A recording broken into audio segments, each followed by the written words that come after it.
From airplane bombs and dinosaur bones to the Dutton family's ill-fated children and murderous tendencies, Yellowstone has a whole lot of plot lines we need wrapped up ASAP. As a result, Outsider is breaking down the top 7 plot holes we'd like to see resolved in Yellowstone Season 5. Let's go to work.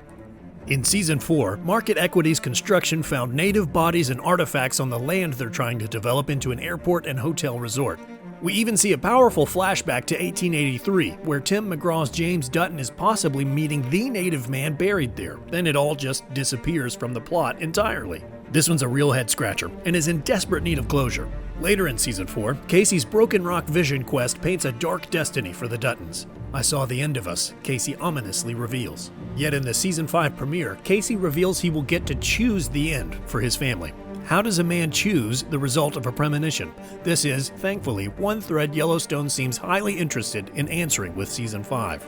Like, what does the end of us mean? What is this and where is that going? And, to kind of like get some clarity on what direction they're headed in as a couple and where they stand in this Dutton legacy and in this story. Also in Season 4, Beth takes in an orphan she meets at the hospital John is in. After bringing him home like a stray dog, Beth tells Rip, "I think he's our child, baby." This is Finn Little's Carter, of course, who Beth then treats like a bag of trash, telling him, "I will never be your mother."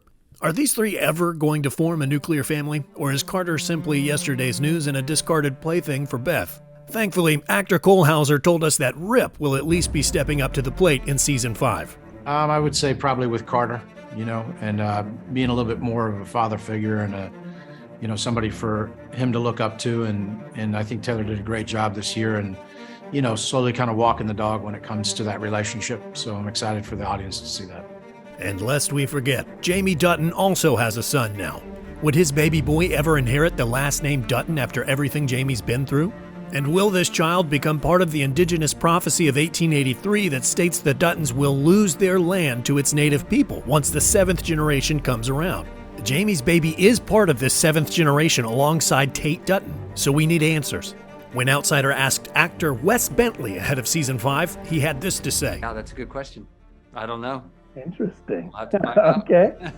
Speaking of Jamie, in Season 2, the weasel is backed into a corner. And apparently, when you back Jamie into a corner, he becomes a murderer. This is when he commits his first homicide to cover his own ass. Jamie strangles reporter Sarah Nguyen to death while in a rage, all to prevent an interview he gave her on the dealings of his adoptive father, John, from seeing the light of day. Yet once he enlists friend, in quotation marks, Rip Wheeler to dispose of the evidence and her body, we never hear another peep about it, despite Yellowstone making a stink of it on the show's national news. Will Jamie's murderous past ever catch up to him, or does he get the Dutton free pass?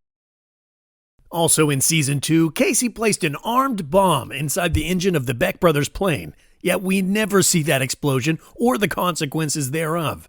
Casey later shoots Teal Beck to death on the toilet. What a way to go. And John leaves Malcolm Beck for dead in the middle of a field after multiple gunshot wounds. Is Malcolm Beck even dead, for that matter? Talk about an unresolved rivalry. But if there's one Yellowstone plotline that's never gone anywhere but really needs to, it's the highly discussed discovery of dinosaur bones on Dutton land. Way back in the show's pilot, John and grandson Tate discover T-Rex fossils, which bandits later come for. Surely this was placed in the show to set up some sort of payoff down the line. Perhaps the presence of fossils would prevent development of Dutton land by Market Equities. Yet we haven't seen a single mention of the bones since Season 2. So which of these plot lines bothers you the most? And which do you really need wrapped up to keep your Yellowstone fandom strong? Let us know in the comments below, and be sure to like, share, and subscribe to Outsider for all things Yellowstone.